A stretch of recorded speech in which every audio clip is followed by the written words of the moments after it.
federal judge has ordered the release of the identities of dozens of people mentioned in the court documents related to convicted pedophile Jeffrey Epstein. The papers could reveal more than 150 people who were associated with Epstein. Epstein was an operator. Even if you take the absolute minimalist view of what Epstein could have been up to, I mean, he was a crook through and through. How many other people has this happened to? How many other stories are sitting in a vault, in an ABC News or an NBC News vault, of powerful people that they wanted to preserve their relationship with?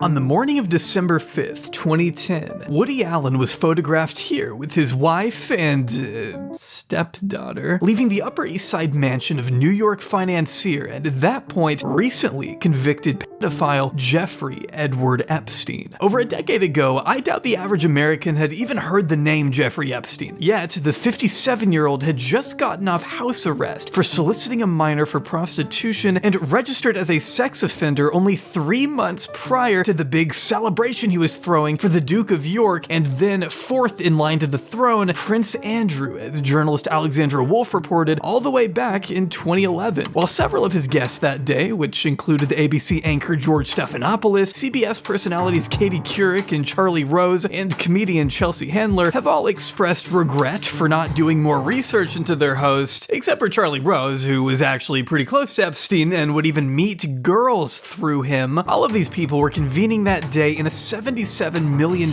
mansion that would later be dubbed a House of Depravity by Epstein's victims. Physicist Lawrence Krauss, despite knowing exactly why Epstein had spent time in jail, told the Daily Beast in 2011, "I do not feel tarnished in any way by my relationship with Jeffrey. I feel raised by it." Everyone and their dog is now aware that Jeffrey Epstein had connections in the highest of high places, but the specific nature of those connections has always largely been shrouded in mystery, and that may be by design. These connections include, but of course are not limited to, well-respected scientists, scholars, actors, lawyers, real estate moguls, US presidents, and international leaders from all around the globe. While Prince Andrew's now infamous camaraderie with Epstein made quite the splash in British media 10 years ago, Prince Andrew's ex-wife was given £15,000 by his American friend Jeffrey Epstein to pay off some of her debts. That friend, a convicted sex offender. The American press stayed unusually quiet back then. This Daily Beast article was one exception, but even Wolf herself asks in it why nobody, particularly New York socialites, seemed to know or even care about what Epstein had just admitted to doing in Palm Beach. Remember, this dinner party happened 3 years after Epstein very publicly pled guilty to procuring a minor for sex, and 8 years before he would be arrested again on federal charges of human trafficking, then die under mysterious circumstances that remain the subject of intense debate today, even becoming somewhat of a running joke. Thank you so much, James. Yep. And remember, Epstein didn't kill himself. Okay, got it. Very clever. And now, with the judge recently ordering thousands of past court documents to be unsealed, Epstein and friends are back under the spotlight of public scrutiny once again, with all the pop-based, pop-crave, poo-crave Twitter accounts teasing the news like it was a new Travis Scott album or something. For a while, you could even place bets on which celebrities might be exposed as an Epstein client. Did you see Bet Online is letting people bet money on who will be on the Epstein list? I'm doing that right now. Wait, what? An official betting pool for it? Harvey Weinstein, easy slam dunk. Hillary, probably. Joe Biden, I think he's probably too old. Like, I don't even think he knows what planes are right now. Which is a long way of saying that despite the man himself being long gone, the Epstein Saga is anything but over. This story has fascinated and frustrated me for as long as I've been paying attention to it. And the more you dig in, the more questions seem to crop up. It's a complex tale, often mired in conspiracy and littered with political interests. Bill Clinton. Nice guy. Got a lot of problems coming up, in my opinion, with the famous island with Jeffrey Epstein. A lot of problems. My brother in Christ, you were on the plane! This video not only attempts to outline the years-long behavior Epstein and company were said to participate in, it's also about shedding light on what we still don't know, and what we may very well never know. We won't get to everything today, since this is only one part of what will eventually be a 3-part series, but I hope it can at least be a starting point for those not as privy to the timeline of the late trafficker's reign of terror, and those who maintained correspondence with the man even after his guilt became abundantly clear. Everyone now knows the name Jeffrey Epstein, but the question I intend on answering is how it all came to this. Tonight, more newly unsealed court documents just released involving accused sex trafficker Jeffrey Epstein. Tonight, the blast radius from Jeffrey Epstein's reach continues to grow. The accuser in the case did claim that she met the former president on Epstein's private island. Jeffrey Epstein's mansion was a hive of activity today amid uproar over his suicide behind bars. Jeffrey Epstein victims recounted in sworn depositions about the many powerful and famous men they met in Jeffrey Epstein's orbit. I don't know what to make out of these documents. I don't know how these lists were compiled. And I have nothing to do with that. You know, that's not my business. What I'm concerned about is my brother's murder.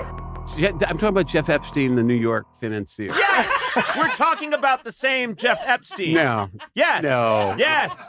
I never heard. Oh, it was a big story in the news. Huge. Jeff Epstein. Yes. I'm pretty sure, with respect, if there was some news about Jeff Epstein, I would have heard. But let's just pause for a moment here and allow today's sponsor, Ground News, to help us understand how Jeffrey Epstein, Jimmy Kimmel, and my mortal enemy as a Cowboys fan, Aaron Rodgers, all wound up in the same sentence recently. See, the Ground News app and website gather related news articles from around the world and provide context about the source of the information for a more accurate understanding of current events. So when Aaron Rodgers suggested Jimmy Kimmel was associated with Epstein on Pat McAfee's show, you can imagine how the internet responded. But with Ground News, I can see that out of 150 articles, the majority of the coverage has come from either left or center-leaning publications. I can see all the ways the media chose to frame the controversy. Scripts highlighting Jimmy's response, setting the record straight that he's never been in contact with Epstein, while Breitbart's preview mentioned how upset Aaron got for the way the media, including ESPN, tried to cancel him instead of focusing on the real criminal. But The Hill showed me a quote from Aaron saying he understands why Jimmy got so upset he threatened to sue, but he's also not stupid enough to seriously make a claim like that with zero evidence. Seeing these different angles on the same story in one place with clear markers highlighting a source's political leaning, reliability, and ownership, so I'm aware of any bias that could be affecting its reporting, is one of the most interesting features of Ground News. I feel like I can truly trust my perception of the world because I'm not getting my news from just one potentially biased source. So check it out for yourself by going to ground.news/Jobbery right now. You can even get 30% off the Vantage plan if you subscribe through my link, which is what I use, or try it for less than $1 this month. Huge thanks again to the wonderful people at Ground News for sponsoring this video and helping us all see through misinformation and media bias.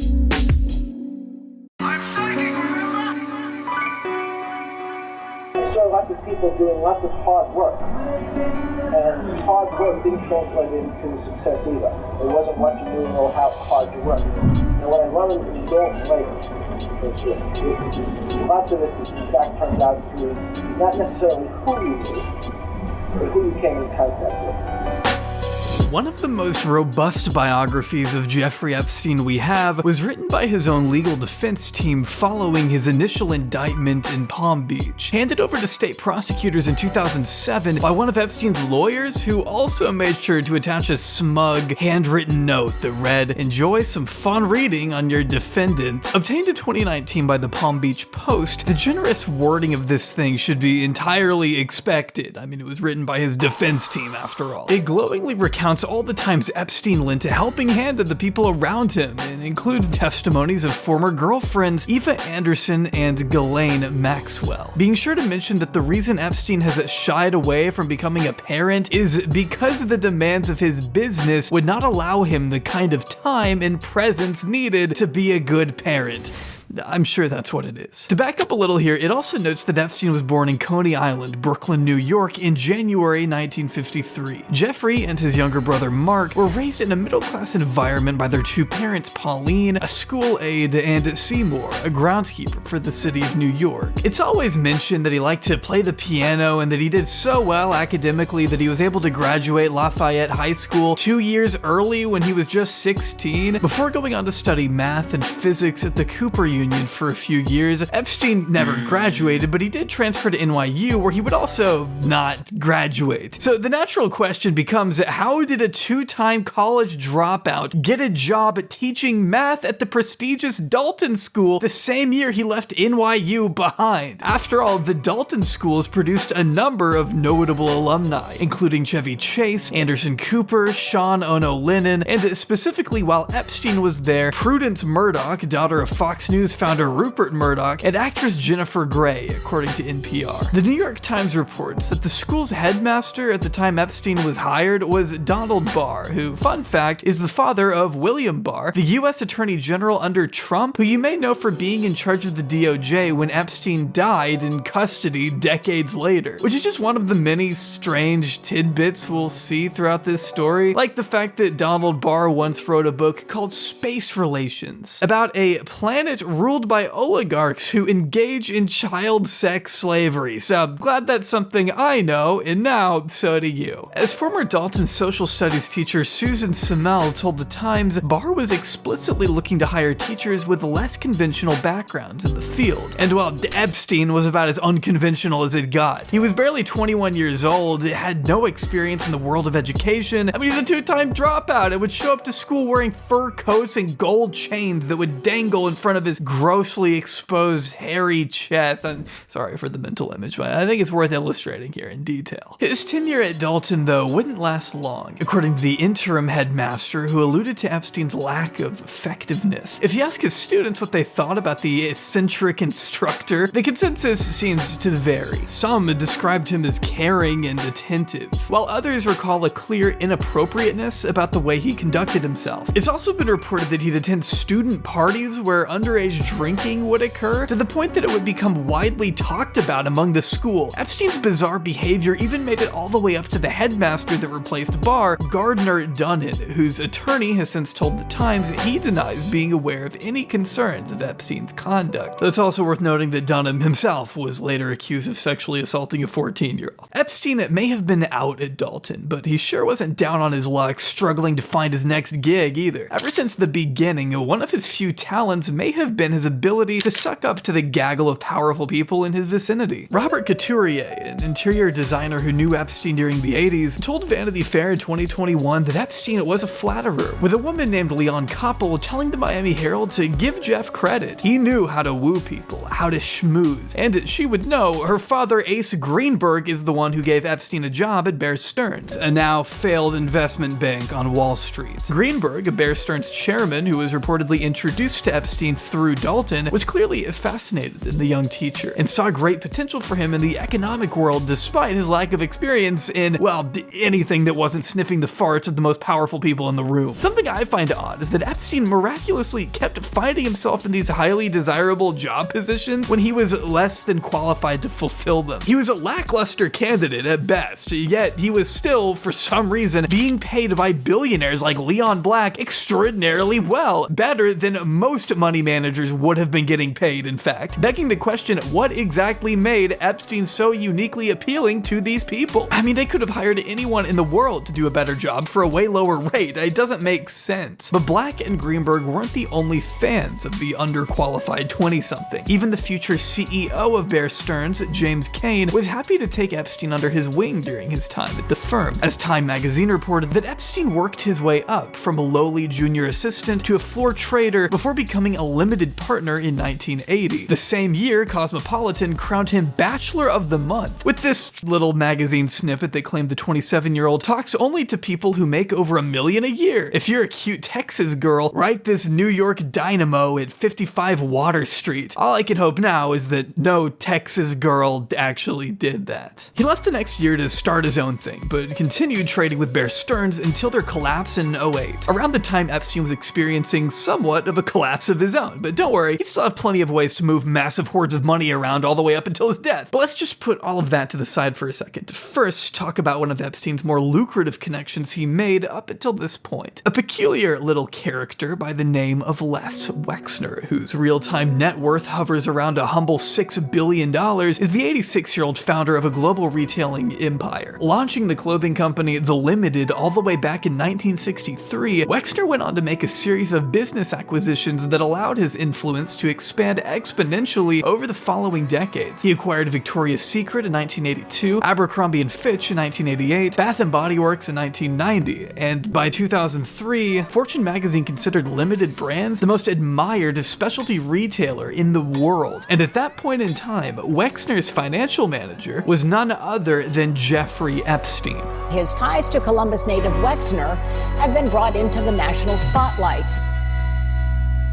The genesis of Epstein and Wexner's decades-long close friendship is somewhat of a debate due in part to how murky Epstein's life became after leaving Bear Stearns, but also thanks to Epstein's conflicting answers as to which year the two buddies officially met. First bragging about the investment advice he gave to Wexner in 1986, only to seemingly backtrack and say he didn't begin advising him until 1989, actually. Regardless, Wexner didn't shy away from describing to Vanity Fair just how close the two were, calling Epstein very smart with a combination of excellent judgment and unusually high standards.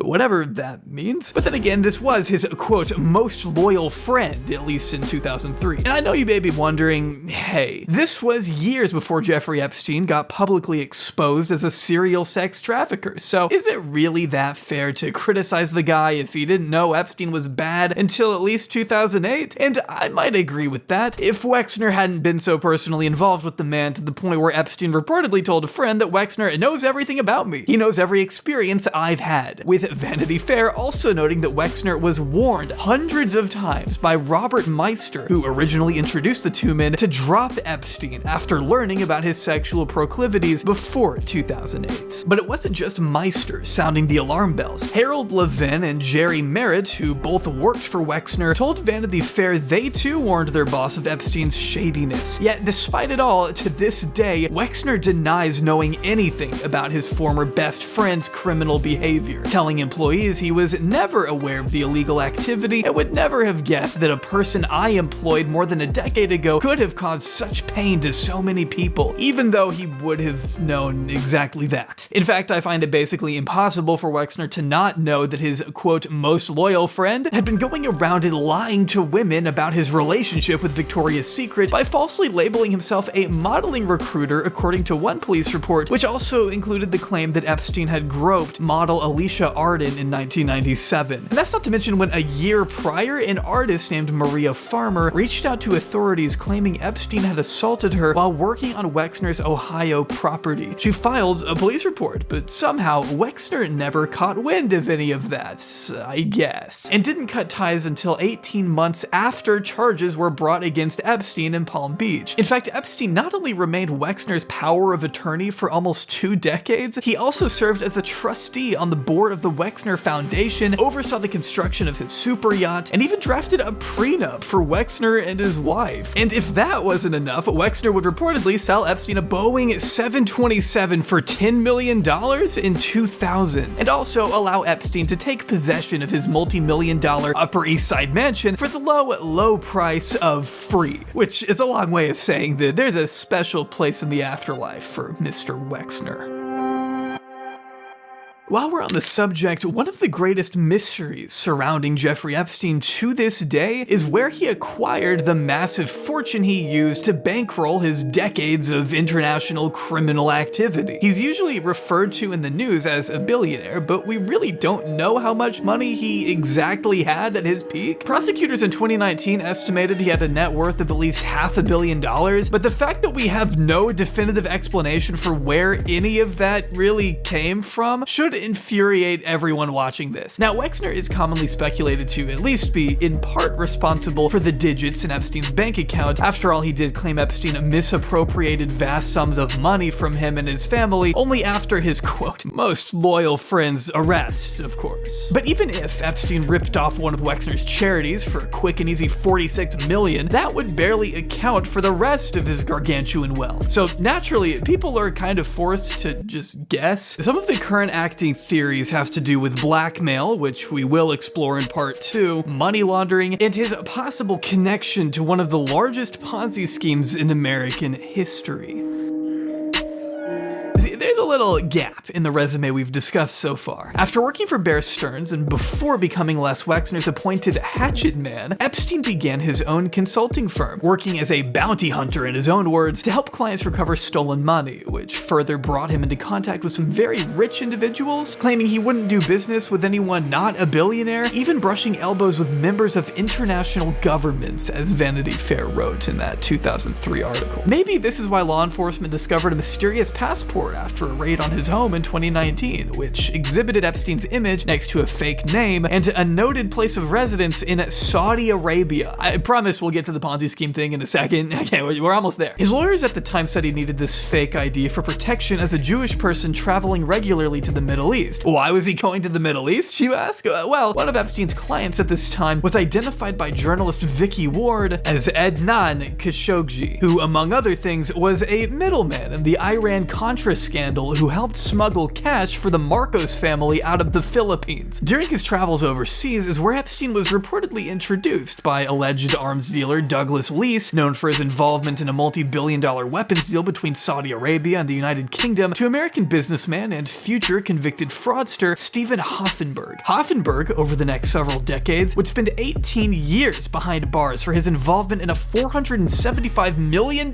financial scheme that he now says Epstein masterminded. Okay, see, I told you we'd get to the Ponzi scheme thing eventually. It just took a minute, but thanks for sticking by. Hoffenberg told NPR in 2019 that he considered Epstein to be brilliant, extraordinarily gifted and talented in convincing people to buy from him. And also, he was a criminal mastermind, by the way. The criminal enterprise that Hoffenberg is describing rather openly here went by the pretty uncreative name of Towers Financial. Hoffenberg and his self-described best friend, Epstein, who worked as a paid consultant through the 80s and 90s, ran a team of people on Wall Street, investment people that raised these $1 billion illegally, as Hoffenberg told CBS News, feeling the need to emphasize he was my guy, my wingman, which is personally not a term I would use to describe Jeffrey Epstein in any circumstance, but over the course of 5 years, prosecutors alleged the company raised 9 figures, almost $500 million of investors' money by selling them fake bonds. They'd then use the money to repay earlier investors while pocketing the difference. A classic Ponzi that you may be shocked to hear lasted as long as it did, but keep in mind, this was a pre-Bernie Madoff era, so a financial fraud of this scale was almost unheard of in the early 90s. The strangest part of it all, however, is that despite multiple parties being so able to recall Epstein as a prominent component of the Ponzi scheme, Epstein himself was never charged alongside his buddy Stephen Hoffenberg, who pled guilty to 5 criminal charges in 1995. As Terrence Corrigan, a lawyer representing over 2,800 people defrauded by Towers, told CBS, as I understood, Epstein was sort of a senior VP. If he was not the number 2 guy, he was certainly the number 2 or number 3 person at the firm. I know we saw organization charts, and yes, Epstein's name was on them, with another attorney, one representing Towers Financial, reinforcing Corrigan's memory. Epstein was a consultant at Towers Financial. I met him there and I drafted a consulting agreement as I was an attorney at the company. I remember him. Epstein was even mentioned in a lawsuit against the company filed by the Illinois Department of Insurance, who, now you're probably wondering, why was Illinois involved? Well, they claimed Towers had carried out an illegal transfer that violated Illinois law. As you can see here, Epstein's name appears in their documents multiple times, yet for whatever reason, Epstein never once appeared as a defendant in the 1993 federal case against Hoffenberg. Although Hoffenberg's testimony to the grand jury included mention of Epstein being the mastermind behind the whole thing, as reported by Julie K. Brown, Epstein was nonetheless dropped from the case for reasons that are still unknown today.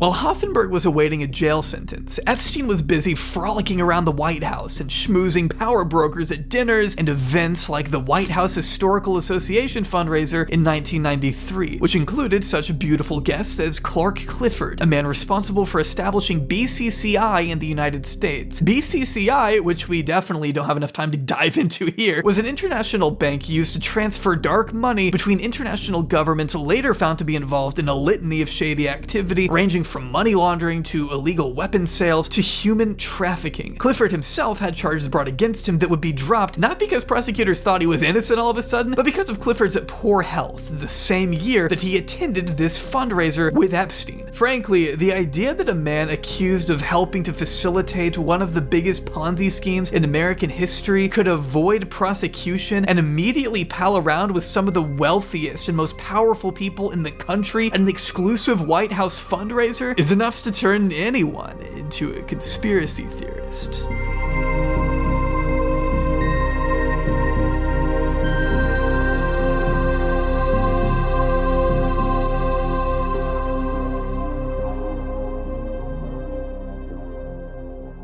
Other than that 2003 Vanity Fair puff piece and a glowing profile in New York Magazine that we will get to in a bit, Epstein had lived much of his life in the shadows since the early 80s, making it all the more tricky for investigators and journalists to track his elusive movements. A lot of the insight we now know is thanks to Miami Herald journalist Julie K. Brown, who presents an extremely comprehensive timeline of events in her excellent book Perversion of Justice, which I read in preparation for this video and would recommend to anyone looking to learn more about the Epstein story. Brown, who has covered the story extensively for years now, writes that the earliest instances of Epstein's sex crimes against minors date back to the mid-90s, when, at a Michigan summer camp in 1994, he and his then-girlfriend Ghislaine approached a 13-year-old child. According to the Daily Mail article Brown cites here, the anonymous girl's mother says she looked even younger than she was. Then, years later, when Ghislaine's trial was underway in 2021, one of the lawyers representing the now convicted trafficker wrote this young victim's story off as the result of her own conduct, and that the girl had voluntarily or negligently assumed a known risk, consenting to the abuse. A 13-year-old. That is what lawyers representing Epstein and Ghislaine have consistently thought of the hundreds of girls who were systematically trafficked throughout their childhood. So just keep that in mind as we move forward here and discuss Epstein's track record of abuse across the United States. Some of it taking place in New York, some at his New Mexico baby farm, as he called it, and of course a lot of it occurring at the Palm Beach mansion he bought in 1990. To understand Epstein's years-long pattern of abuse, we have to establish the location of this 14,000 square foot monstrosity. Unfortunately, the neighborhood that housed Epstein's $44 million oceanfront property was only a short drive away from a much less privileged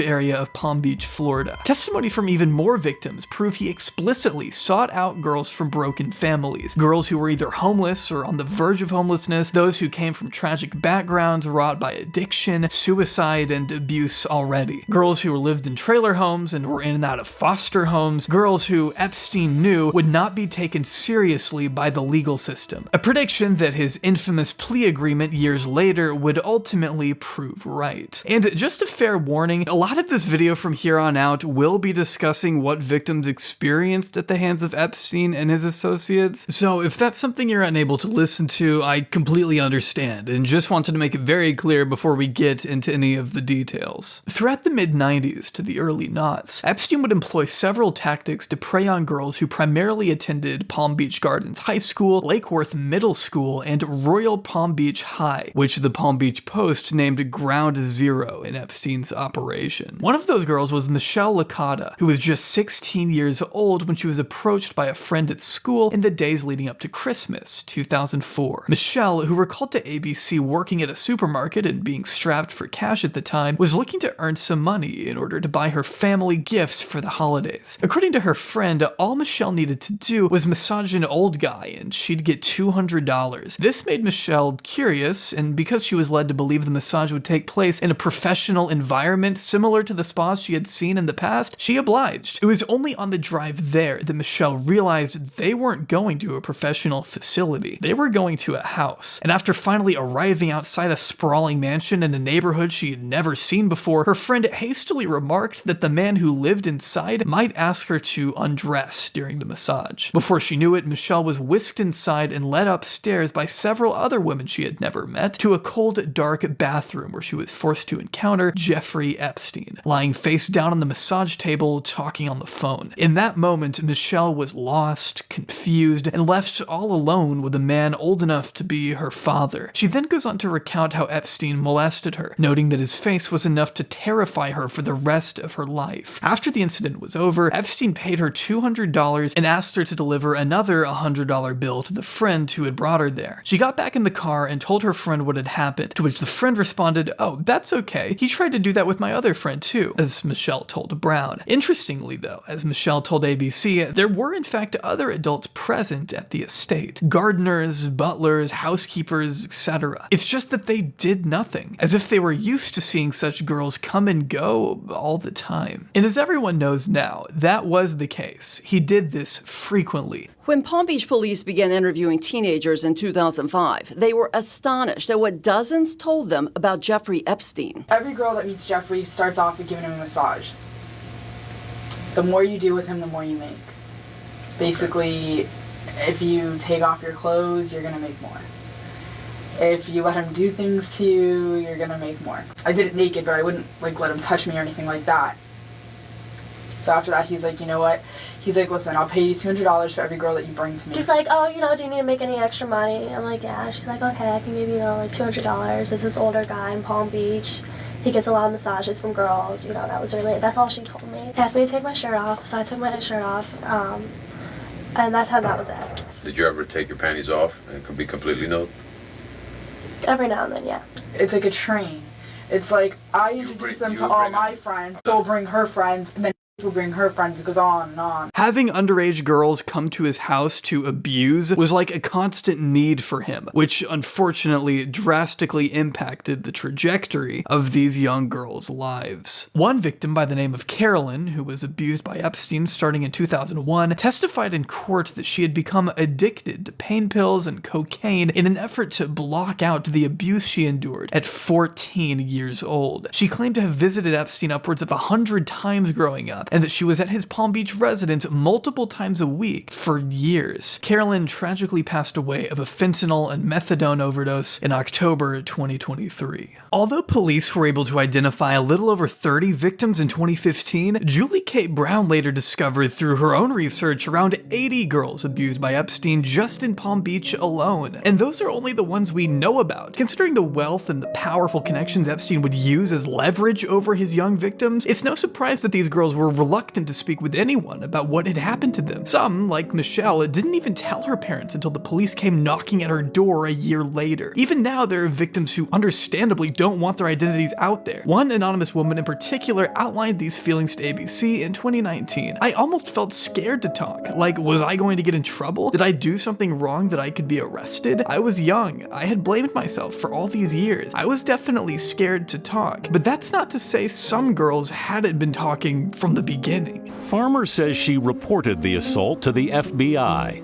but she told us it wasn't for another decade, just before Epstein's first arrest in 2006, that an agent finally appeared at her door. Remember Maria Farmer, who I mentioned earlier, how she told police that Epstein assaulted her in Ohio? Well, unfortunately, that wasn't a lone incident. That same year, her 16-year-old sister, Annie Farmer, was also abused by Epstein and his then-girlfriend Ghislaine at their New Mexico ranch, with Annie writing in her diary at the time of how weird it was that Epstein had rubbed her hand and lower leg at a movie theater, before later being instructed by Ghislaine Maxwell to give Epstein a foot massage, with Ghislaine later touching the 16-year-old inappropriately in front of Epstein. Epstein also got into bed with Annie at one point during the trip. Maria's experience in Ohio was similar, with the couple essentially trapping her in the house and groping her in unison, mirroring each other's movements, as the New York Times put it. Maria claimed in an affidavit that Les Wexner's security staff essentially kept her there against her wishes for 12 hours after the assault took place. It was at this point that Maria and Annie realized what had happened to one another and tried to take action. Both sisters reported their experiences first to police, then to FBI, who did nothing, prompting the sisters to instead speak with Vanity Fair journalist Vicky Ward on the record in 2002. Being tasked with writing the now infamous profile The Talented Mr. Epstein for the magazine, you would think that Ward would obviously publish the allegations and expose Epstein and Ghislaine once and for all. Only somehow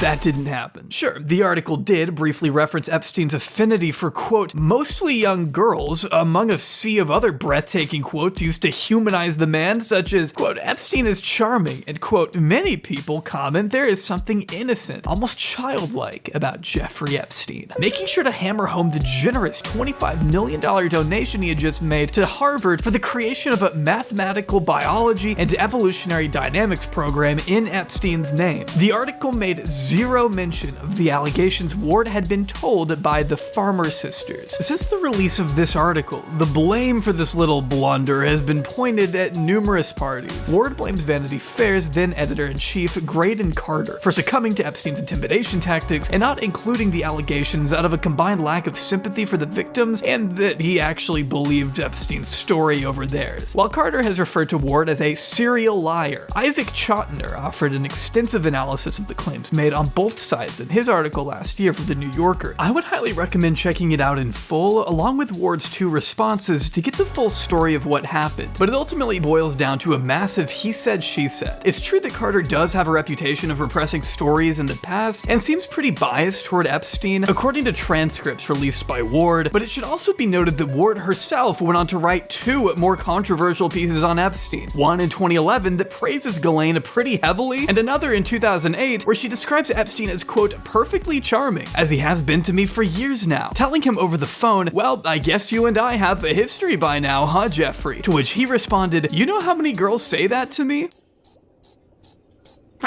In fact, Maria Farmer herself alleges it was Vicky Ward who ratted to Ghislaine about the sisters going to the FBI. Before all that, I was already in hiding because of Vanity Fair. Vicky Ward is, I'm going to tell you right now, she's a monster. She's a true monster. She's not a hero. We had to send a cease and desist letter because she's harassed my family for so long to try to save her face, because she told Ghislaine Maxwell over drinks that I reported them to the FBI.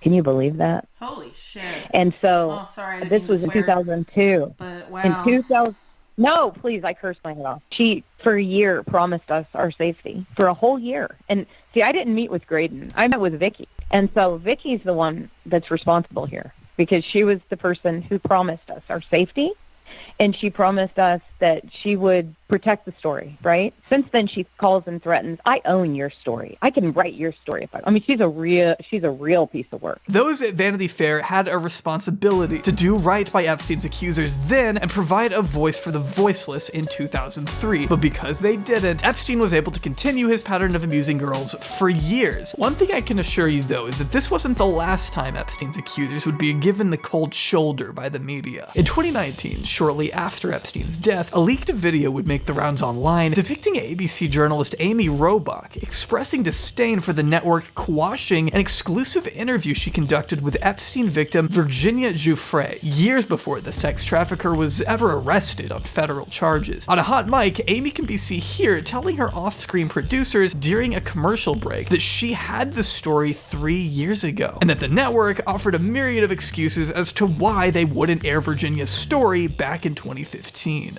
I've had the story for 3 years. I've had this interview with Virginia Roberts. We would not put it on the air.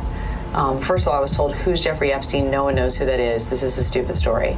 Then the palace found out that we had her whole allegations about Prince Andrew and threatened us a million different ways. We were so afraid we wouldn't be able to interview Kate and Will that also quashed the story. And then Alan Dershowitz was also implicated in it because of the planes. She told me everything. She had pictures. She had everything. She was in hiding for 12 years. We convinced her to come out. We convinced her to talk to us. It was unbelievable what we had. Clinton. We had everything. I tried for 3 years to get it on. to no avail, and now it's all coming out, and it's like these new revelations, and I freaking had all of it. I'm so pissed right now. Like, every day I get more and more pissed because I'm just like, oh my God, it was what we had was unreal. Other women backing it up. Hey, yep. Brad Edwards, the attorney, 3 years ago, saying there will come a day when we will realize Jeffrey Epstein was the most prolific pedophile this country has ever known.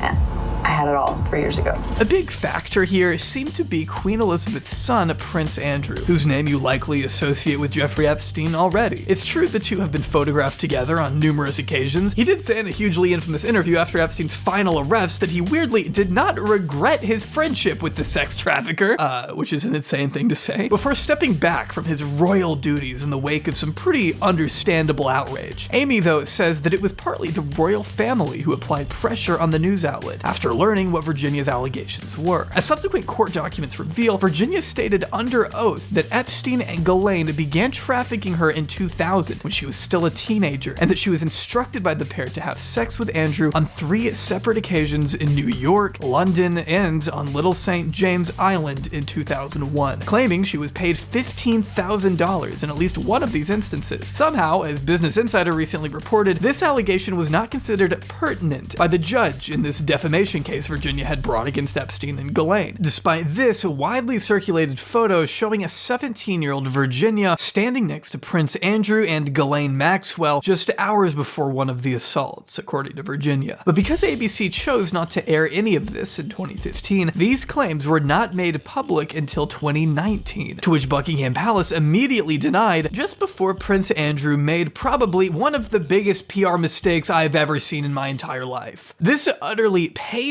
interview that has gone on to haunt Prince Andrew ever since was conducted by the BBC in November 2019, advised against by his communications secretary Jason Stein, who notably quit his job immediately after this thing aired, which says enough right there. If anyone was on the fence about Andrew's guilt going into this thing, they certainly weren't anymore. Actually, it's a very good opportunity, and I'm delighted to be able to see you today. Oh man, I'm sure you are. As you say, all of this goes back to your friendship with Jeffrey Epstein. It would be a considerable stretch to say that he was a very, very close friend. About 6 minutes in, we learned that despite visiting Epstein's Palm Beach mansion, flying on the Lolita Express, staying at his New York estate, and taking a trip to his private island, Andrew, who was serving on Britain's Full Stop campaign, aimed to stamp out child sex trafficking, ironically, has never once seen any indication of what the financier was really up to. But things only start to get worse when the interviewer asks about Epstein's 2006 indictment, which is also the same year that Andrew invited Epstein out to his daughter's 18th birthday party across the pond. But even if Andrew was somehow not aware of any investigation by the time he sent that invitation, if he were truly innocent like he claims, he would have officially cut all communication in 2006, you'd think, right? I mean, after the indictment, he's no more talking to the pedophile, right? And that's something he says he maintained until 2010. Keyword there, until 2010. Well, I ceased contact with him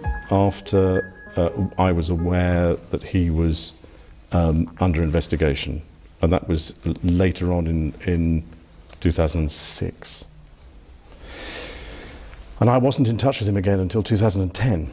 So I just This is why I don't understand the point of this interview. You are admitting to millions of people that you knowingly hung out with a convicted pedophile 4 years after you say you cut him off. What, did you just change your mind? You were against pedophilia in 2006, but you got a change of heart in 2010, and we're supposed to think you're innocent? By December of 2010, you went to stay with him at his New York mansion. Why? Why were you staying with a convicted sex offender? Right. Now, I went there with the sole purpose of saying to him that because he had been convicted, it was inappropriate for us to be seen together. Well, that plan really worked out, huh? You were literally photographed with him on that trip. I felt that doing it over the telephone was the chicken's way of doing it. I had to go and see him and talk to him. Yeah, man, we wouldn't want to disrespect the convicted pedophile, would we? And we had an opportunity to go for a walk in the park.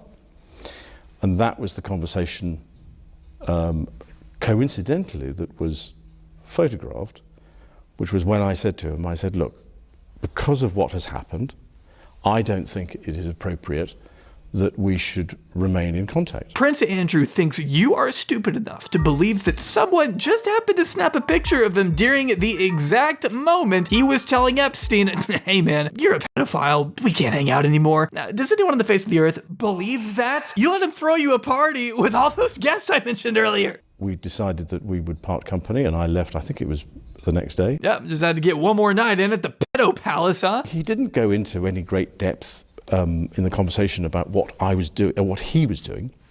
Very, very unfortunate Freudian slip there. Who advised you then that it was a good idea to go and break up the friendship? Did that come from the palace? Was Her Majesty the Queen involved? No.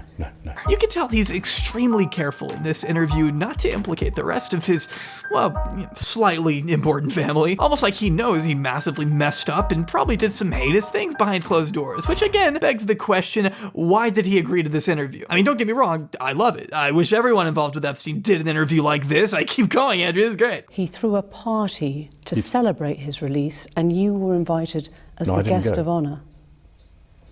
Oh, it was a small dinner party. There were only 8 or 10 of us, I think, at the dinner. If there was a party, then I'd know nothing about that. You were invited to that dinner as a guest of honour?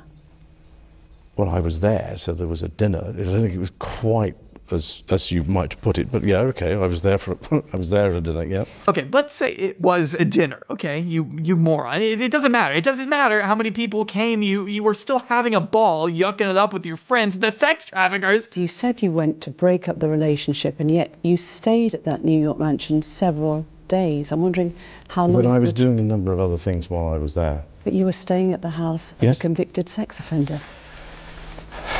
It was a convenient place to stay. Oh man, I love how he just gives up at a certain point. Like, you knew she was gonna ask these questions. Why are you shocked that you're having to answer for your behavior? I mean, he is only a little entitled, I guess. The guy did grow up in a literal castle. At the time, I felt it was the honourable and right thing to do. My judgment was probably coloured by my tendency to be too honourable. You heard it here first, everybody. The honourable thing to do is meet with a guy you know is a pedophile in person to tell him you can't be friends anymore over the course of a 4-day dinner party extravaganza. I mean, I just can't wrap my mind around this. So why wouldn't you announce this breakup when you got back? Why wouldn't you publicly explain what you'd done? Oh, that's a great question. And the answer is because he's lying. He didn't take that trip to break up with him or whatever. That's an excuse he came up with from the looks of it 30 minutes before this interview, but you know, that's just my guess. One of Epstein's accusers, Virginia Roberts, has made allegations against you. She says she met you in 2001. She says she dined with you, danced with you at Tramp nightclub in London. She went on to have sex with you in a house in Belgravia belonging to Ghislaine Maxwell, your friend. Your response? I have no recollection of ever meeting this lady. She described dancing with you and you profusely sweating.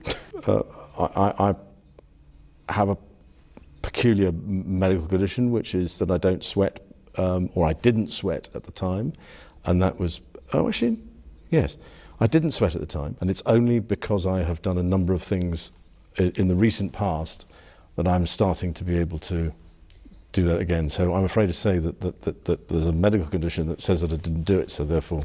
So in the midst of very shamelessly lying about his sweating habits, Andrew goes on to rattle off a detailed alibi for himself on the specific evening that Virginia says the assault took place. And that's before he goes on to say that, he might have met Virginia. And yes, in fact, he has seen the photograph of the two of them together, but strangely, he's unable to offer a convenient excuse for why such a photo exists. Other than, hey, maybe it's fake, right? And mind you, this was before the days of Midjourney and Dolly, so if there's anyone out there who genuinely thinks this is the result of some master Photoshop work, I'd love to meet them, shake their hand, and ask them to get their eyes checked. You think it is you next to her in the photo? Oh, it's definitely me. I mean, that's a picture of me. It's not a picture of... I don't believe it's a picture of me in London, because when I go out in London, I wear a suit and a tie. Oh yeah, here's a photo of him in London without a suit and tie, by the way. He even looks like he's sweating a bit. If the first half of this interview was bad, the second half is almost unwatchable. He's stuttering all over the place, desperately in search for the right excuses, while knowing deep down there's no way he could sell this thing. He's struggling to remember even the most basic details of the defense his team no doubt coached him to say. When was your last contact with her? It was earlier this year, funnily enough, in the summer. So even though he had by then been arrested And was facing charges of sex trafficking? No. This was early spring, I think. This was long, because when was he arrested? July. No, it was before July. And that was the last time? Yeah. Did you discuss Epstein at all then?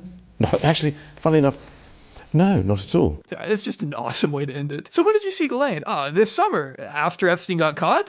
When was that? July? Oh yeah, that was way before that. Long time before that, I can promise.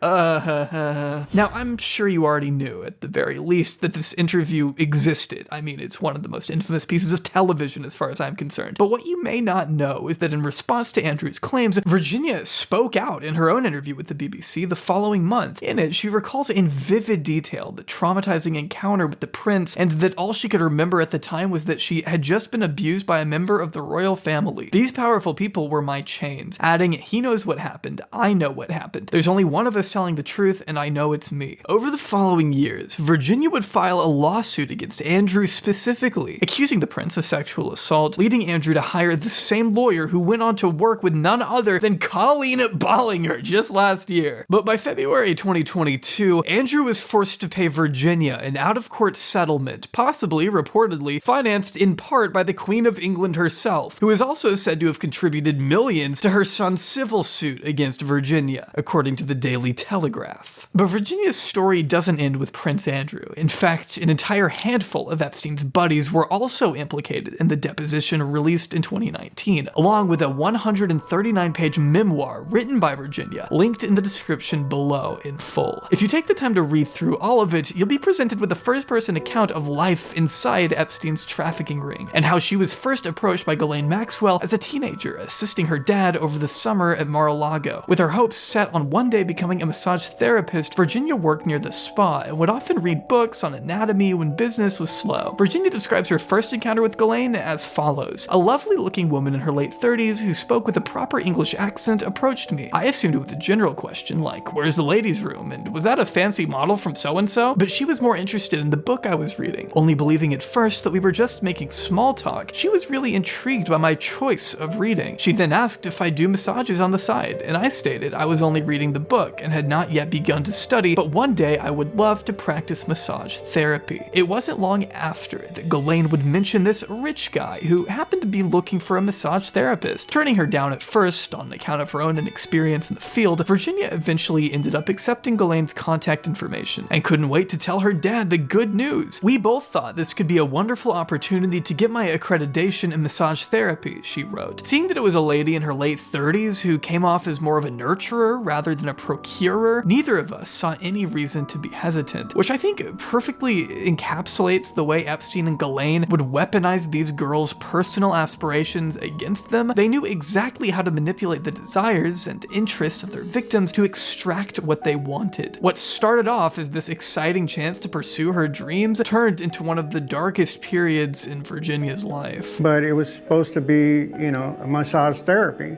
And I thought, wow, that might be a good job to learn.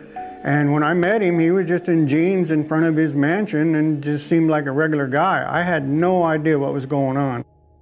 Virginia describes in vivid detail her first encounter with Epstein, along with her second, her third, her fourth, and so on. Before long, Virginia realized she had become one of Epstein's favorite, quote, new little toys, as she put it in her memoir, and went on to accompany him on frequent excursions all across the world. It was during her 2 years of being trafficked that Virginia claims she was forced to have sex not only with Epstein and Prince Andrew, which on one occasion involved the prince using a puppet lookalike of himself to grope another victim while he touched Virginia with his other hand, but also named a slew of other powerful clients. The list included a Harvard professor named Stephen, another prince whose name she couldn't recall, a Nobel Prize-winning scientist, and an owner of a hotel chain who she described as a short, balding man with straggling remnants of curly brown hair. This owner, she claims, offered to pay her triple to work for him instead of Epstein. It's important to note here that Virginia was also being given high doses of Xanax during these years, unfortunately obscuring her recollection of certain certain specific names. One person she did mention by name, though, was former Senate Majority Leader and Disney Chairman George Mitchell, who obviously denies the claims, though according to Virginia's memoirs, as well as her sworn deposition, Mitchell was just one of many recognizable figures of the high society that became added to my list of clientele. Of course, being introduced to for a lot more than just a client of massage. It's important to note here that most victims have testified that massage to Epstein and Ghislaine was code for sex. First meeting Mitchell at a dinner party attended by other esteemed billionaires and widely acclaimed scientists, Virginia wrote, "My body was put on the banquet menu." Other prominent figures Virginia named include the late governor of New Mexico, Bill Richardson, who we also know received thousands of dollars in campaign donations from Epstein, billionaire hedge fund manager Glenn Dubin, who Virginia says had sex with her while his pregnant wife was asleep in the next room. His wife being Epstein's former girlfriend Eva Anderson, by the way. And of course, French modeling agent Jean-Luc Brunel, who Virginia says she was sent to have sex with at many places.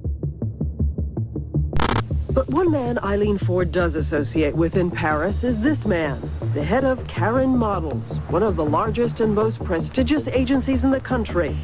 His name is Jean-Luc Brunel. Brunel has always carried a reputation of being an absolute monster, dating as far back as the late 80s when a 60 Minutes investigation spearheaded by Diane Sawyer revealed his habit of drugging and abusing models from all over the world. His elusiveness earned him the nickname Le Fantôme, or the Ghost, by French prosecutors. Brunel is also a noted longtime personal friend of Epstein, with flight logs indicating he took at least 25 trips on the Lolita Express from 1998 to 2005. According to a report from The Independent, Brunel established an agreement that he would use his influence within the world of fashion to scope out underage girls to groom for Epstein, noting that Brunel continued this work even in the years following his firing from his original agency. He simply started a new one, of which Epstein invested over $1 million to help get off the ground. Brunel was also known for leaving cryptic messages for Epstein at his Palm Beach residence, according to further unsealed court documents. A few examples that have made their way to the press include, "Just did a good one, 18 years, and he has a teacher for you to teach how to speak Russian. She is 2 times 8 years old, not blonde. Lessons are free and you can have your first today if you call." Epstein had proudly slept with over 1,000 of Brunel's girls, according to Virginia, who also claimed that Brunel once gifted Epstein 12-year-old French triplets for his birthday. As a part of her sworn deposition, Virginia recalled that Jeffrey bragged after he met them that they were 12-year-olds and flown over from France because they're really poor over there and their parents needed the money, adding that she had in fact seen these triplets with her own eyes. She continued, "He was so excited about the entire event, replayed it over and over again over the next course of weeks, how cute they were, and how you could tell they were really young. He went on to tell me how Brunel bought them in Paris from their parents, offering them the usual sums of money, visas, and modeling career prospects. Laughing the whole way through, Jeffrey thought it was absolutely brilliant how easily money seduced all walks of life. Nothing or no one that couldn't be bought. The triplets were flown back to France after Epstein was done with them."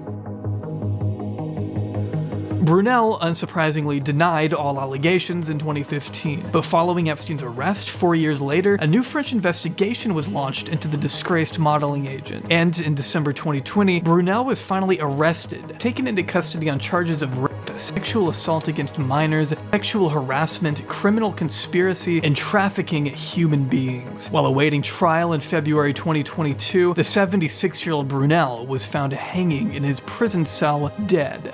He died exactly the same way Jeffrey Epstein did as well, and also that he wasn't necessarily on suicide watch facing these charges. Yasmin, these parallels are so striking.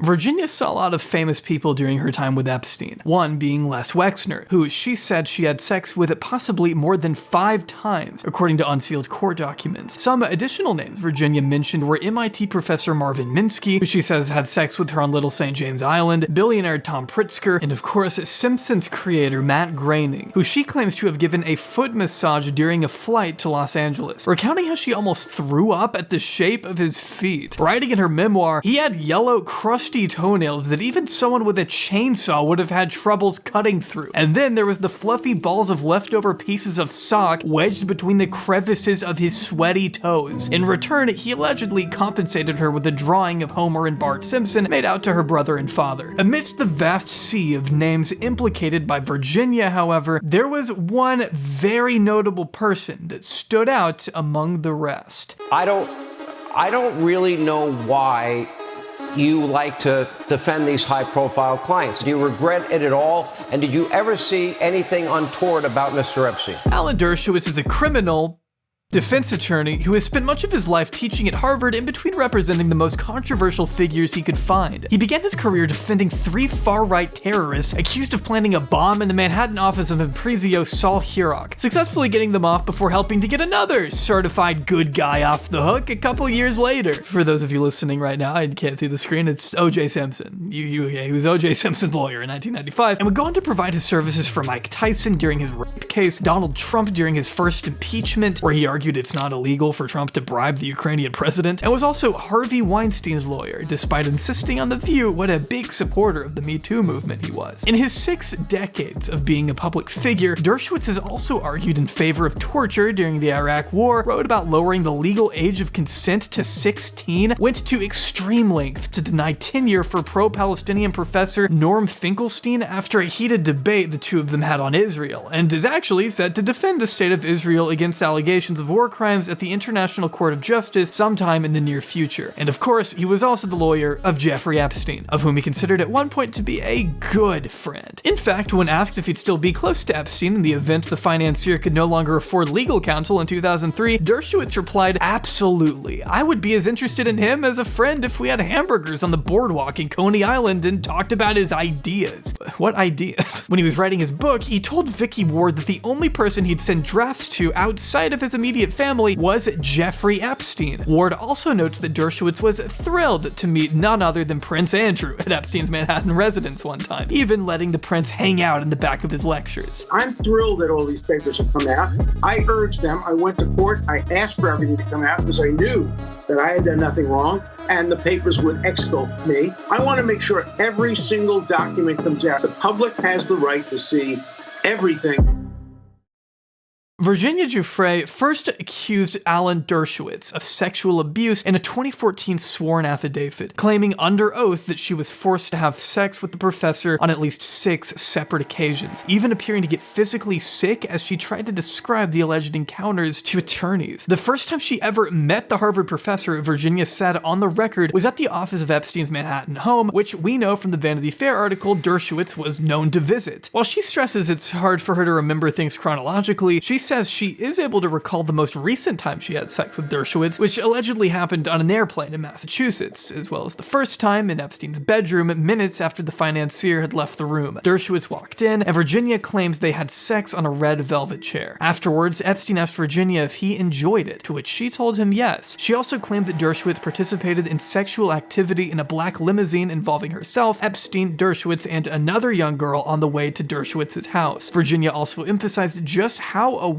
Dershowitz was of all the other young girls constantly around Epstein, stating in her affidavit, Dershowitz was so comfortable with the sex that was going on that on one occasion he observed me in sexual activity with Epstein. Virginia also alleged she witnessed Dershowitz having sex with another one of Epstein's young victims at one point, a blonde girl who she assumed to be underage. Dershowitz has since lashed out hard against Virginia, who he's referred to as a borderline pathological liar out to destroy his career in pursuit of money. What happened next was a complicated years-long series of lawsuits in which Virginia went after Dershowitz for defamation, causing Dershowitz to countersue, eventually concluding with a settlement in 2022. After this settlement, Virginia told reporters that she, quote, may have made a mistake in accusing Dershowitz of abusing her. This has now given Dershowitz the green light to openly parade his supposed innocence in a barrage of media appearances, telling everyone who will listen about how wrongfully victimized he was by an attention-seeking liar, and that this is what finally exonerates him. But that's not exactly a fair characterization of the settlement, according to Virginia. As Dershowitz was taking his public victory lap, Virginia told the Daily Beast in an exclusive statement, "I was shocked to read that Alan Dershowitz is claiming that our mutual dismissal of our lawsuits against each other somehow exonerated him. The litigation was very stressful and damaging to my family and to my health. We have endured years in which Mr. Dershowitz asserted my charges against him were a lie, made up out of whole cloth, perjury, and part of a purported extortion plot. He has now admitted there was no perjury, no extortion plot, and rather than making up what I said, I honestly believed the charges I made against him. Whether or not Mr. Dershowitz's admissions undermine his previous denials of the charges made against him is for others to say. The settlement agreement limits what I can say, and I will abide by it unless and until I am released from it. However, those admissions are not consistent with exoneration."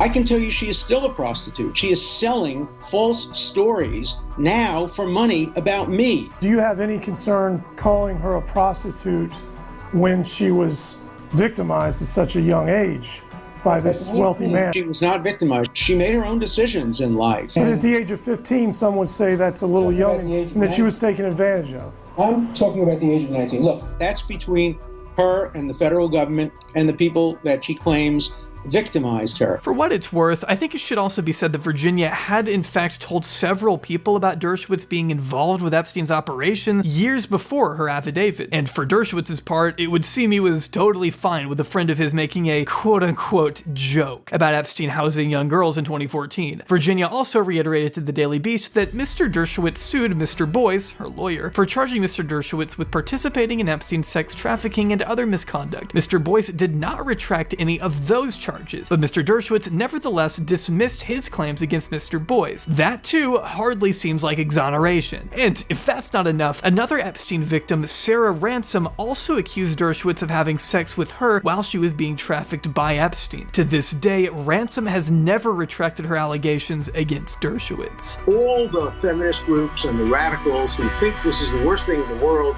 that anybody ever had any contact with Jeffrey Epstein, where are all those radical feminists when it comes to the Hamas rapes of young Jewish girls, sexual abuse, beheadings? They are quiet. They are silent. The incredible hypocrisy of the Me Too movement. Me too, except if you're a Jew. One of the first times Jeffrey Epstein made national headlines was in 2002, in this article written by Landon Thomas Jr., who, by the way, would also go on to write an extremely positive piece for the Financier after he was sentenced for procuring an underage girl for prostitution, and before getting fired from the New York Times for admitting he was still friends with the convicted pedophile. Oh, he also asked Epstein for $30,000 in 2017, according to the Daily Beast, so that's fun. Pretty normal guy. Anyway, in this article, he uses language like he collects beautiful minds, and Epstein brings a trophy hunter's zeal to his collection of scientists and politicians. And that last part certainly isn't wrong, as subsequent data from the Center of Responsive Politics shows Epstein donated to a litany of politicians from both the right and the left, including Chuck Schumer, Bob Dole, Bob Packwood, Elliot Spitzer, and even former President George H.W. Bush. But of those names is a politician who's long been associated with Epstein since the mid-90s. Someone who Virginia says she met on Little St. James, and someone who's already been caught lying about his connection to the late pedophile.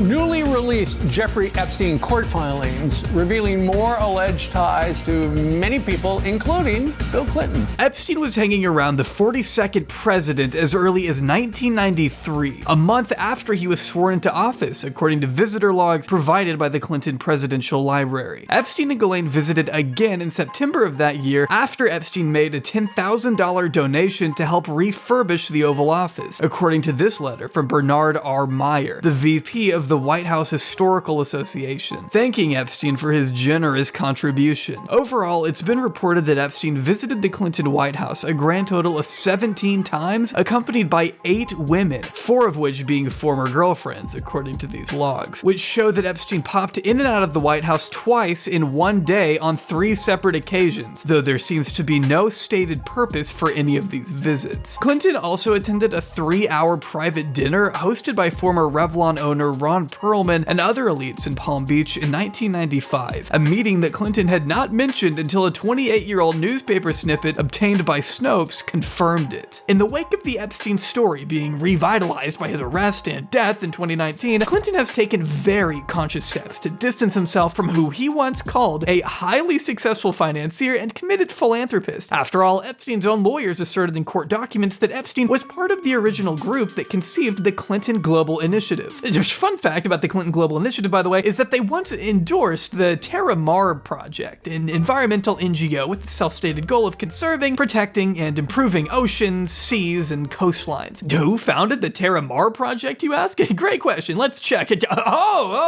Whoops. I mean, Snopes has verified that Ghislaine Maxwell did also attend Chelsea Clinton's wedding in 2010, featured it right there in the middle. Not even in the background or anything. I didn't even want to hide it. After all, though, she did take the president's daughter out on a yacht trip a year earlier in 2009. Epstein was literally serving a jail sentence, while at the same time, the woman who helped him find victims was taking the president's daughter on a trip through the open seas. But whatever, I'm going insane. Let's take it back to 2002, when Landon Thomas Jr. wrote for the first time about the Clinton-Epstein world tour extravaganza the two men embarked upon, visiting New York, Paris, Bangkok, Brunei, Norway, Morocco, Brussels, and need I go on, all in hopes of providing humanitarian aid for continents like Africa, spreading democracy, empowering the poor, and combating HIV and AIDS, according to a Clinton spokesperson shortly after the trip. Some of the other notable passengers on this famed international excursion included the likes of Chris Tucker and Kevin Spacey, who you can actually see sitting here on Queen Elizabeth's throne next to Ghislaine. According to the Daily Telegraph, they were taking a tour of Buckingham Palace led by Prince Andrew. I love recurring characters. In fact, despite Clinton originally insisting he had only taken 4 rides on the Lolita Express, flight logs indicate Clinton actually took at least 26 rides on Epstein's private jet shortly after leaving office between 2001 and 2003, an assertion that he still has not directly responded to. You wonder why that is. It's pretty out of character for him to lie to the American public, I think we all know. Virginia has never made any allegations of wrongdoing against Clinton himself, but her assertions do go a little further than what the former president has admitted to doing. Virginia stated in her sworn deposition that she personally met Clinton on Little St. James Island at least twice during her travels with Epstein, something that Clinton has long denied across the board, describing in her memoir an alleged dinner where there were only a few of us eating at the dinner table. There was Jeffrey at the head of it all, as always. On the left side was Emmy, another Epstein recruiter, Ghislaine, and I. Sitting across the table from us was Bill, with 2 lovely girls who were visiting from New York. Bill's wife, Hillary's absence from the night made it easy for his apparent provocative, cheeky side to come out, teasing the girls on either side of him with playful pokes and brassy comments. There was no modesty between any of them. We all finished our meals and scattered in our own different directions. Strolling into the darkness with 2 beautiful girls around either arm, Bill seemed content to retire for the evening. Now, to Clinton's credit, flight logs obtained through an FOIA request have presented no evidence that he attended the island. Now, yes, he flew with Epstein more times, way more times, than he originally cared to admit, but those same flight records also don't do a lot to imply he ever visited Little St. James. But along with Virginia's sworn deposition, we also have former Clinton aide Doug Band, who Clinton kept in his inner circle even after leaving the White House. Band himself has even flown on the Lolita Express with the former president, just to give you an idea of how close these two were. Band has also alleged for years that Clinton has in fact visited Little St. James, specifically in January of 2003. Band did not attend this alleged visit, as he told Vanity Fair it was one of the few trips he declined. It's worth noting the Clinton camp has provided detailed travelogue entries of the period in question that do not contain a visit, as Vanity Fair goes on to clarify. But then you have Steve Scully, a former employee of Epstein's in charge of the island's telecommunication for 6 years, who not only claimed to have seen Prince Andrew groping and kissing Virginia near a pool, he says, but also stated in the Netflix documentary Filthy Rich that he once witnessed Bill Clinton sitting on a porch on the island next to Epstein. Virginia only doubling down in the documentary with, "I remember having dinner with Clinton. He was there and I never saw him do anything improper. I wish, he would just come clean about it, like, yeah, I was there, so what? Who cares? I didn't see anything going on."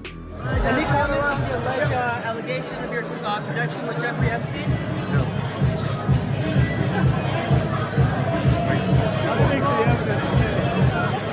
Now, I don't think I have to tell you that Republicans with a hate boner for Clinton have absolutely done everything they can to emphasize his murky relationship with the billionaire, or millionaire. I guess we don't know how much Epstein was really worth. And I don't think there's anything wrong at all with bringing up those connections. I mean, you should ask questions about it, especially when you consider Clinton has lied about it. But those on the right who only single out Bill Clinton's relationship with Epstein should probably look in the mirror. Well, I knew him like everybody in Palm Beach knew him. I mean, people in Palm Beach knew him. He was a fixture in Palm Beach. I had a falling out with him a long time ago. I don't think I've spoken to him for 15 years.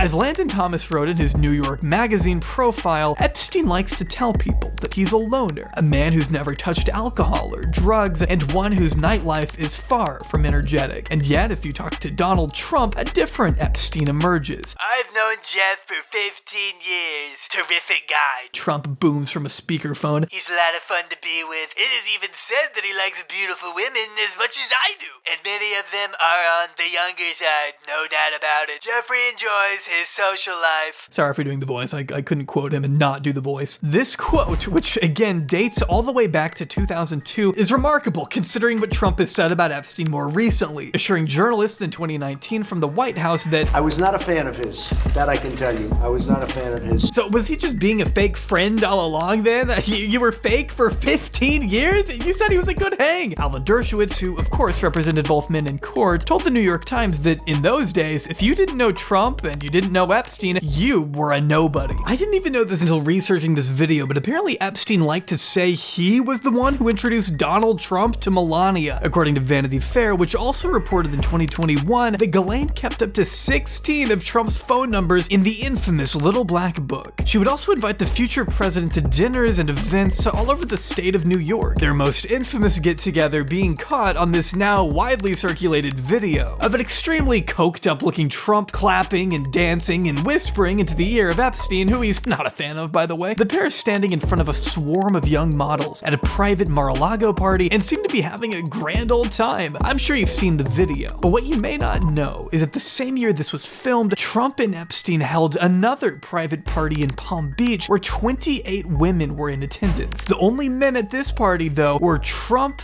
and Epstein, at least according to the man who supplied the women. George Horaney of American Dream Enterprises tells the New York Times that he actually warned Trump of Epstein's proclivities toward young women, asking Trump in disbelief, "You're telling me it's you and Epstein? I know Jeff really well, and I can't have him going after younger girls." While Horaney says he had to ban Epstein from events, Trump didn't care about that, a claim that goes directly against what one Trump campaign manager later said, which is that Trump did eventually stop letting Epstein hang around events because he was too creepy, which in my opinion is a little out of character for Donald Trump. It's hard to deny Trump's reputation with women, especially younger women, isn't exactly the greatest. There is definitely some indication that Trump was aware of the young girls in Epstein's vicinity. Some insight coming from his future White House aide, Roger Stone, who told the New York Times in an effort to defend Trump, I think, that the former president once said the swimming pool was filled with beautiful young girls. How nice, I thought. He let the neighborhood kids use the pool after seeing Epstein's home in Palm Beach. And to make matters even more strange, journalist Craig Unger concluded his Vanity Fair examination of Trump and Epstein's relationship with the following passage. An associate of Epstein's, who asked not to be identified, told me that Epstein showed him one photo of Trump with a topless young girl. In another, the source said Trump is with two girls who are said to be laughing as they point out what appears to be a wet spot in an unfortunate location on his pants. The description of the photo suggested that it was a semen stain, but the photos have never been released. But by being in the news, it does feed into what Mark Epstein once reportedly heard from his older brother Jeff when it came to the 2016 election. As Mark told the New York Post recently, here's a direct quote, "If I said what I know about both candidates, they'd have to cancel the election. That's what Jeffrey told me in 2016. What that means exactly, we may never know."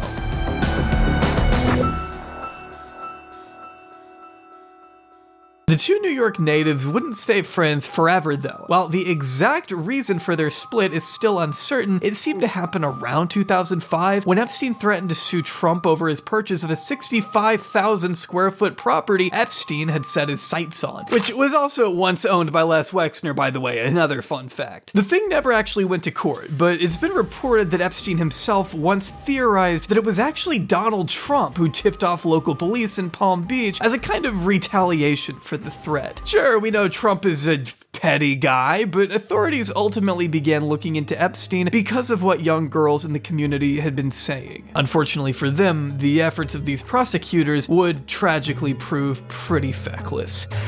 Breaking news in the fallout from the 2008 plea deal involving Palm Beach County billionaire Jeffrey Epstein. Just hours ago, Labor Secretary Alex Acosta, as we've reported, vigorously defended his oversight of that plea deal. Mr. Acosta is doing everything he can to divert attention away from his own responsibility. And tonight we are still waiting on a statement from former Palm Beach County State Attorney Barry Krischer. So this video ended up being a lot longer than I originally planned. I'm afraid if we don't split this into multiple videos, we may not get to cover everything as extensively as I'd like. But you can expect part 2 to explore the horrendous plea agreement that allowed Jeffrey Epstein to avoid life in prison, along with the connections he maintained after he was a convicted sex offender, his second arrest in 2019, and of course, whether or not he truly killed himself in custody. That video should come out about a week after this one, if all goes well. But if not, I'll let you know on Twitter at JAubreyYT. I don't really end videos like this, so I'm not really sure what else to say other than subscribe to Ground News, read Julie K. Brown's book, and I am having no suicidal ideation. Could you please give us your name? Jeffrey Epstein. Is it true, sir, that